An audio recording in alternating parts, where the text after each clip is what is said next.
ராமத்துல வரகாத்தது. என் பேர் முகமது அன்சாரி. நான் கத்தார் நாட்டிலேருந்து பேசுகிறேங்க. இப்போ சமீபத்தில் வந்துட்டு நான் ஒரு வீடியோ தற்செயலாக பார்க்குற மாதிரி இருந்துச்சு. இப்போ அவங்க இது பயான் பேசிகிட்டு இருக்கும்போது ஒரு ஒரு இமாம் தான், பிரபலமான இமாமு. கடமையான தொழுகை அனைத்தும் தொழுது முடித்த உடனே ஆயத்து குர்சி நீங்கள் ஓதுங்க அப்படின்னு சொல்லிட்டு சொல்கிறாப்புல. அது இது வரைக்கும் நம்ம நான் அது இருக்குதா இல்லை நான் கேள்விப்படலையா என்னன்னு எனக்கும் தெரியலைங்க. அப்படி இருக்கும்போது கொஞ்சம் ஒரு குழப்பமாகவே இருக்குது. என்ன இது வரைக்கும் கேள்விப்படலையே அப்படின்ட்டு. அதை பற்றி கொஞ்சம் விளக்குங்க. அதாவது கத்தாரில் இருந்து அன்சாரி கேட்குறாரு, ஒரு அஜர்த்து பயான் பண்ணும் பொழுது கடமையான தொழுகைக்கு பிறகு ஆயத்துல் குர்சி ஓதுரு சிறப்பு என்று சொன்னார். நான் இதுவரைக்கும் நான் பார்த்த வகையில் நான் ஓதுனது கிடையாது, இப்படி ஒன்று கேள்விப்பட்டதே இல்லை. கடமையான தொழுகைக்கு பின்னாடி ஓத வேண்டியதில் சுப்ஹானல்லாஹ் அல்ஹம்துலில்லாஹ் அல்லாஹ் அக்பர் அது தெரிஞ்சு வச்சுருக்கோம்ல, அதுதான் நம்ம அறிஞ்சு வச்சுருக்கிறோம்.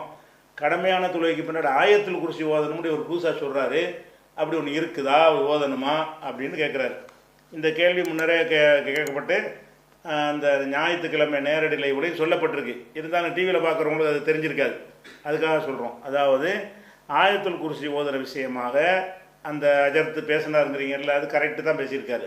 இருக்குது, ஹதீஸ் இருக்குது.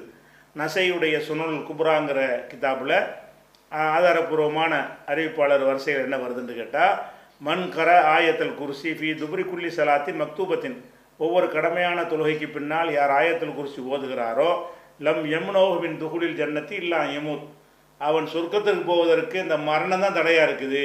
இப்போ செத்தா இப்போ போயிடுவான், அவன் சொர்க்கத்துக்கு போவதற்கு எந்த தடையுமே இல்லை. அவன் மூத்தா போகாமல் இருக்கிறான், அதனால என்ன போகாமல் இருக்கிறான், மூத்தா போய்ட்டு அந்த சொர்க்கத்துக்கு போயிடுவான்னு சொல்கிறாங்க ரசூல் ஸல்லல்லாஹு அலைஹி வஸல்லம். அப்போ இந்த சொர்க்கத்தை போகிறதை உறுதி செய்யக்கூடிய ஒன்றாக இந்த ஆயத்துல் குர்சியை ஓதுவதற்கு ரசூலுல்லாஹ் சிறப்பித்து சொல்லியிருக்கிறார்கள்.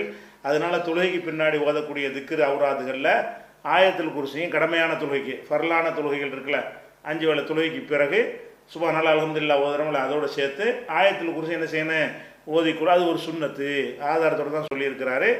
அதில் நம்ம செயல்படுத்த வேண்டிய ஒரு விஷயம்தான்.